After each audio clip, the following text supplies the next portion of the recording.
yang berlangsung di aula kantor pendidikan. Instruksi yang mulia, instruksi. Sepertinya kaya masyarakat ini di kuliah, bukan membahas duduk masalah. Duduk masalahnya, instruksi ini yang mulia, supaya kaya masyarakat ini puas. Karena sudah ada ketentuan yang mengatur tentang HTR dan ketentuan hak rakyat yang ada di kawasan produksi yang dilebani hak. Seperti keterangan Ibu Purba ini benar, mensukseskan, memuluskan pekerjaan HTR itu sukses sesuai dengan program Jokowi. Tapi dibenarkan kami melanggar hak rakyat dalam melaksanakan itu. Jadi ini Pak, mohon izin saya. Ya. Nanti tanya jawabnya nanti sih. Silakan nanti Bapak sampaikan. Jadi biar dulu kita berikan kesempatan. Ya, tapi ini menambahi Pak Wahyu ya, mohon izin ya. Siap. Jadi menambahi Itu yang mulia. ibu ini, jadi mohon tidak terlalu lama juga. Jadi Semua nanti masyarakat Indonesia Provinsi Sumatera Barat mengetahui acuan untuk kawasan bukan itu SK 59. Sekarang acuannya SK 59 yang sudah kata Barat. Dia mengkuliahi kami, semua umum tahu itu. ya, Terima kasih. ya, terima kasih. Ya, lanjut. Terima kasih Pak Rahman Sitorus ya. Ya. Jadi saya tidak memulai Bapak. Kalau Bapak lebih pandai dari saya, terima kasih. Saya hanya memberikan gambaran satu persepsi. Jangan sampai salah dalam mengartikan kondisi. Jadi suatu pengambilan kebijakan itu harus didasari dengan kondisi dan regulasi yang ada. Baik, Pak Sekda, saya lanjutkan. Persoalan kemarin muncul setelah Koperasi Mandiri melakukan aktivitas dalam arealnya sesuai dengan hasil pertemuan dengan pihak kementerian. Kemudian dalam areal tersebut juga ada klaim-klaim dari masyarakat. Ini yang saya ketahui. Kemudian saya minta kepada pihak-pihak masyarakat melalui kepala desa, melalui kepala dusun untuk memberikan datanya. Kami akan memverifikasi. Karena sesuai dengan aturan tadi yang disampaikan oleh Bu Sondang, bahkan masyarakat yang ada di situ, kalau memang itu masyarakatnya ada di situ sesuai dengan regulasi, bisa nanti diikutkan dalam program perhutanan sosial. Harusnya kita bersyukur karena sudah ada izin di situ, kan begitu. Kemudian saya uraikan agak bersabar sedikit, Pak Terus.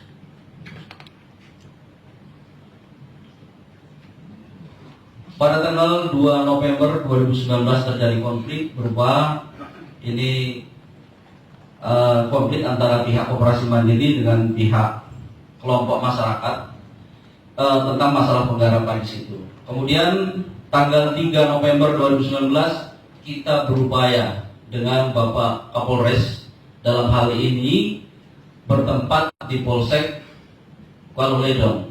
Kami berusaha untuk mendamaikan itu. Kemudian pada tanggal 7 dan 8 November kami minta kepada pihak masyarakat untuk mengajukan siapa-siapa sebenarnya yang menggarap di situ untuk kita lakukan verifikasi. Tetapi kami tunggu sampai dengan tanggal 13 November tidak ada. Kami kemudian koordinasi kembali. Kami lakukan langkah-langkah kembali, ingin melakukan pendataan lagi ke lapangan. Kami ingin persoalan ini juga selesai. Kemudian kami bersurat kepada desa, juga kepada Pak Sitorus. Saya minta menghadirkan pada tanggal 22 November, itu surat saya ke sana, menghadirkan orang-orang yang bawa wakili. Karena sesuai dengan regulasi bahwa ini nanti hak izin HTR itu bukan kepada yang mewakili, tapi langsung verifikasi seperti yang disampaikan oleh Bu Sondang tadi, itu berdasarkan KTP dan KK. Jadi nggak bisa juga verifikasi nanti hanya kepada orang yang mewakili. Sudah 3 kali kami lakukan seperti itu, tapi hasilnya tidak bisa maksimal. Nah, itulah kondisinya, Pak Sekda.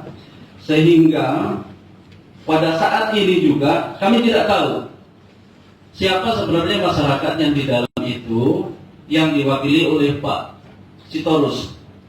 Karena kami ingin minta menghadirkan, juga belum hadir juga. Di lapangan kami pada saat itu turunkan anggota ada 12 orang, juga belum dapat terwakilkan. Kemudian ada juga ajuan dari Bapak Kepala Dusun, ada beberapa orang, kami verifikasi juga belum bisa. Jadi itu kondisinya Bu Sondang. Kita ingin memverifikasi sebenarnya siapa-siapa yang masuk dalam hal itu. Karena sesuai dengan regulasi, kalau memang masyarakat itu ada di situ, siapa dan objeknya jelas di situ, nanti kami minta kepada Koperasi Mandiri untuk merekrut. Jadi tidak ada istilah tidak direkrut, sepanjang itu memang masyarakat yang menguasai di situ dan sesuai dengan kategori yang diberikan oleh Kementerian Kehutanan. Saya rasa itu untuk tambahan sementara. Terima kasih. Terima kasih Pak Wahyudi dari Dinas Kehutanan Provinsi. Yang pertama tadi Ibu, kemudian Pak Wahyudi. Kalau boleh saya bertanya sedikit Bu, itu SK Menteri Kehutanan Pencadangan Harian HTR yang tahun 2008 itu, dia mencantumkan tidak di situ nama kelompok tadinya. Di SK Pencadangan HTR ada nggak? Ada, mungkin ada di bawah. Dicantumkan nggak? Tidak. Artinya yang mau saya pertegas di sini, ini koperasi tani mandiri ini, dia berpayung kemana? Ke SK Menteri tadi atau ke izin Bupati Asahan tadi? Dia menyantolnya kemana? Maka ini yang perlu barangkali juga diklarifikasi ya Bu, silakan. Biarpun dicari-cari karena saya kan pencadangan di Sumatera Utara semua ada datanya saya. Jadi semua pencadangan itu ada nama KTH Pak. Karena wadah KTH kelompok itulah mereka mengusulkan. Karena tidak pribadi KTH kelompok tani hutan itu Pak. Meskipun saat itu memang SK dari Bupati, tetapi saat itu tetap pertimbangan teknis dari Kementerian LHK. Makanya SK PAK itu adalah Kementerian Kehutanan Pak. Dulu Kementerian Kehutanan, sekarang Lingkungan Hidup dan Kehutanan. Tetap Pak, pertimbangan teknisnya saat itu SK PAK itu Pak, Kementerian. Bahkan kami sekarang menjemput bola Pak, karena target kita kan belum mencapai Sumatera Utara. Kita jemput bola Sumatera Utara dari kegiatan kita SK PAK yang dulu Pak kita jemput bola supaya kita tanya kenapa belum ditindaklanjuti gitu. Jadi itu Pak bukan berarti tidak sah waktu SK Bupati sama Pak. Cuman itu pakai P55 seperti itu. Sekarang P83 semua ke kementerian. Jadi SK PAK itu Pak pertimbangan teknis dari Kementerian Kehutanan. Dulu Departemen Kehutanan namanya. Sekarang Kementerian LHK. Jadi ada Pak. Jadi itu ada datanya SK PAK namanya dari Kementerian Departemen Kehutanan Pak. Bukan itu, mohon maaf. Di sini kan yang tersebut, yang pertama itu, ini kronologis Bu ya, bahwasanya SK Menteri yang keluar pertama itu adalah SK Menteri Kehutanan nomor 163 garis Menhub 2008 tanggal 2 Mei 2008 tentang pencadangan areal hutan untuk pembangunan HTR seluas 1.540 hektar di Kabupaten Asahan, Provinsi Sumatera Utara. Nah itu bunyi SK-nya seperti itu. Yang ingin saya tanyakan, di dalam SK tadi ini disebutkan nggak itu pencadangan tadi itu untuk kelompok, untuk koperasi? Disebut Pak. Jadi ini usulannya dulu kan 1.540 hektar. Setelah verifikasi itu jadi 1.000 berapa ya? 200 ya? 1.200. Bisa bertambah, bisa berkurang Pak. Dari PAK ke SK. Itu kan bisa berkurang ketika ada tumpang tindih izin. Nah, jadi pencadangan itu atau usulan bisa lebih luasnya dari yang diusulkan dan bisa dikurangi. Itu tim verifikasi teknis dengan pertimbangan-pertimbangan teknis. Mungkin ada tumpang tindih izin, dipotong petanya, dikurangi luasannya. Yang pasti ada Pak, makanya SK-nya kan berdasarkan Pak itu Pak. Mungkin siapa yang boleh sekarang itu Pak? Boleh ada kita ada sekali Cuma surat. itu. Ini kan pelayan publik Pak ya. Iya. Menyalurkan. Di dalam SK Menteri tidak ada kaitan banjir. Kalau izin HTR ada sejak dulu. Kewenangan areal SK Bupati. Ya. Nah, di sini SK Bupati Kibarat Hutan Mandiri Kabupaten asal. Pertanyaannya, kenapa melampaui batas administrasi waktu pelaksanaan trayek batas? Di mana interpretasinya sehingga melampaui batas? Yang pertama. Yang kedua, hal umumnya Bapak di ketentuan hukum bahwa areal HTR tidak boleh, tidak dibenarkan yang sudah dibidangi hak. Kalau memang perolehan hak masyarakat itu, hak pengelolaan itu, sebelum penunjukan wajib hukumnya dikeluarkan. Kalau sesudah penunjukan wajib HTR. Itu fakta ketentuan hukumnya. Nah, kenapa ini bisa terlaksana tidak sesuai ketentuan hukum yang berlaku? Pekerjaan siapa? Apakah ada pembohongan? Ada sekiutaran itu Pak, transparan, akuntabel, tidak boleh perlakuan diskriminasi. Tapi yang diharapkan yang dialami masyarakat ini faktanya ada kekerasan, ada ancaman. Oke. Seperti pernyataan Bapak ini tidak benar. Yang menyatakan verifikasi, saya hanya memohon kepada KPH sesuai kewenangannya cek status lahan masyarakat yang sudah dikuasai. Kepentingan ini untuk kami, untuk bapak-bapak ini. Tapi kami tidak dilayani. Izin bisa langsung saya jawab Pak. Gini Pak. Jadi Pak, masyarakat yang mana sekarang perlu kita identifikasi Pak. Kalau memang di situ dia dulu Pak, kan tadi saya bilang bisa bergabung Pak. Kalau memang garapannya dari situ bisa bergabung Pak. Tapi benarkah memang yang di sekitar kawasan hutan itu yang menggarap itu belum masuk dalam anggota Pak?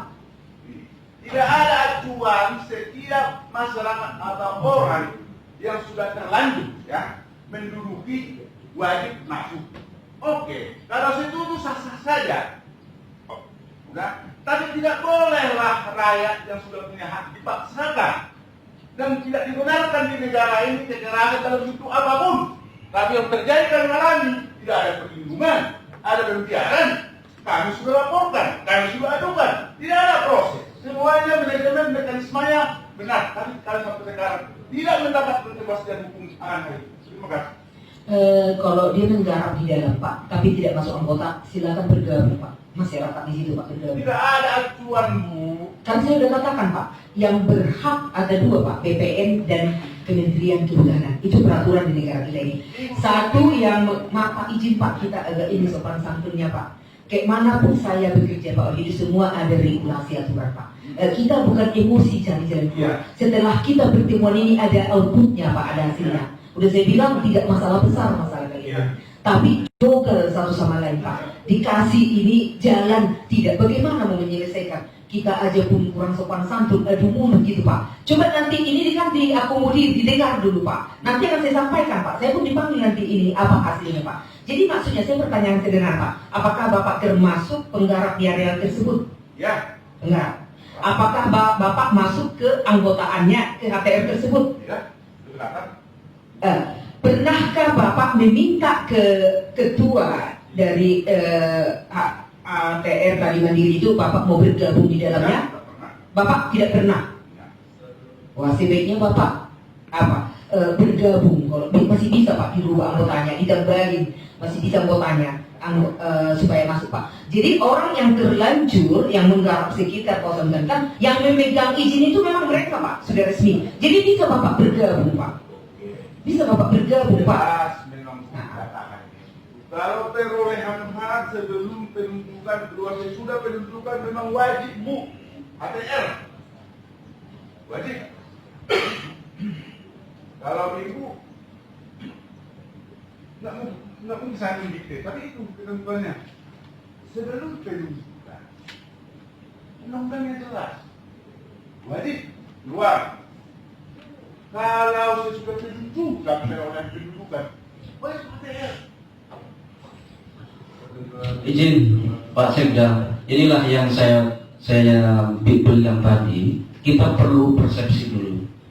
Pak Sitorus yang saya hormati, jadi yang Bapak sampaikan bahwa sebelum penunjukan masyarakat sudah mengelola, itu wajib dia dikeluarkan dari kawasan. Saya setuju Pak. Tapi Bapak ingat, mulai kapan Bapak masuk ke situ? Karena pada zaman Belanda, tunggu dulu saya bicara. Pada zaman Belanda tahun 35, itu kawasan hutan. Jadi kalau Bapak mengerjakan di situ sebelum tahun 35, berarti Bapak bisa dikeluarkan.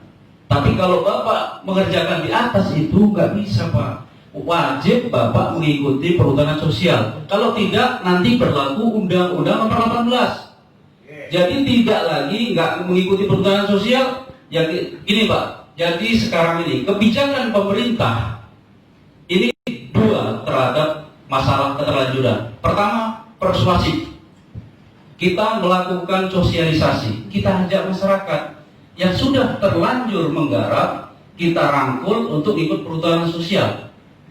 Kedua, pada saat sudah diajak beberapa kali tidak bisa, kita harus melakukan penegakan hukum. Jadi berlakulah punish and reward.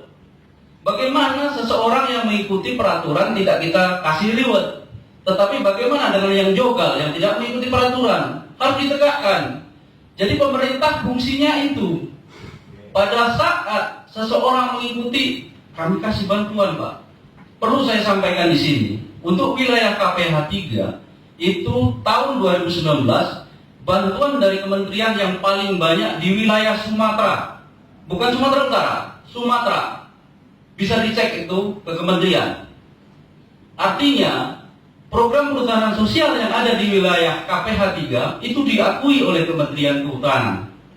Nah, saya balik lagi bahwa pernyataan Bapak sudah menggarap di situ sebelum penunjukan kawasan hutan, itu salah. Bapak menggarap di situ, itu posisinya adalah areal kawasan hutan. Di mana di Undang-Undang 41 atau Undang-Undang Nomor 18, siapapun dilarang untuk melakukan tindakan penggarapan. Bapak suka pakai P83 atau pakai Undang-Undang Nomor 18? Saya tanya itu. Tentang hak pidana, tentang perambahan kerusakan. Ibu sendiri tadi telah menyatakan bahwa perolehan rakyat yang lagi sudah diberi hak diakui, dibenarkan. Kemudian ibu melanjutkan, alangkah baiknya bergabung. Tidak ada wajib bergabung. Kalau bahasa wajib bergabung, tidak mau bergabung, ada sanksi. Berarti tidak bergabung Pak, Bapak tidak boleh masuk ke dalam.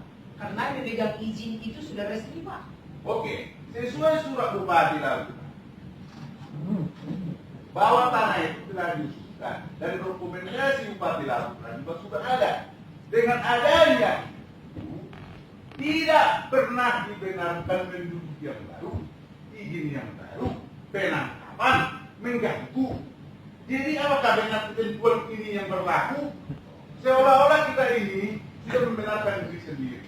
Saya minta kepada kepolisian supaya peristiwa ini dilakukanlah penyelidikan. Apakah cukup alasan berkenan diri menguasai tanah rakyat yang sudah berbenhak sesuai dengan SK itu biasa. Kemudian masuk ke laporan, datanya semua petunjuknya ada di sini. Di sini. Apakah kemudian terbukti atau menyusur? Ya, kepolisian yang menyimpulkan. Saya akan berikan data. Data masyarakat saya berikan. Undang-undangnya semua saya berikan. Karena terindikasi menurut Pak memaksakan diri. Kenapa sampai ada kekerasan? Apakah arahan KPH kepada hutan melakukan semua? Entah korbannya hutan, saya nggak tahu. Jadi perlu. Terima kasih. Baik ya. Jadi gini Bu ya, ini saya pastikan saya tidak ada memihak ke sana kemana. saya di sini hanya mau ingin lempang ini mengenai regulasi ini. Itu saja ini, Bu. Jadi makanya saya ke Ibu, ini saya pun paham itu bahwasanya yang namanya kawasan hutan ini, fungsi-fungsi kawasan hutan ini, kewenangan itu ada pada Kementerian Kehutanan. Itu kita paham pada Kementerian Kehutanan. Nah sekarang yang mau ingin saya tanyakan tadi itu SK pencadangan tadi itu ada nggak disebutkan di SK pencadangan Menteri itu bahwasannya yang lahan yang dicadangkan ini untuk HTR ini diberikan kepada kelompok tani ini. Nah itu. Kemudian yang kedua, Bu, memang betul itu kewenangan tadi ada pada Kementerian Kehutanan. Tapi kenapa tidak lanjutnya ada izin dari Bupati yang Permen 55 tadi? Tentunya kan Bupati yang memberikan izin sesuai dengan kewenangan otoritas dia, wilayah dia. Gak mungkin, oke lah misalnya ini fungsi kawasan ini ada sebagian, kalau dibalik gitu, Labuan Batu Utara, ada sebagian Masuasahan misalnya gitu, kita balikin, ada sebagian Masuasahan. Kemudian muncul SK pencadangan HTR di Labuan Batu Utara. Tidak lanjutnya apa? Izin yang memberikannya Bupati, siapa yang melaksanakan di lokasi pencadangan tadi. Lokasinya sebagian Masuasahan, kemudian Bupati Labuan Batu Utara menerbitkan izin. Gitu, yang lokasinya sebagian berada di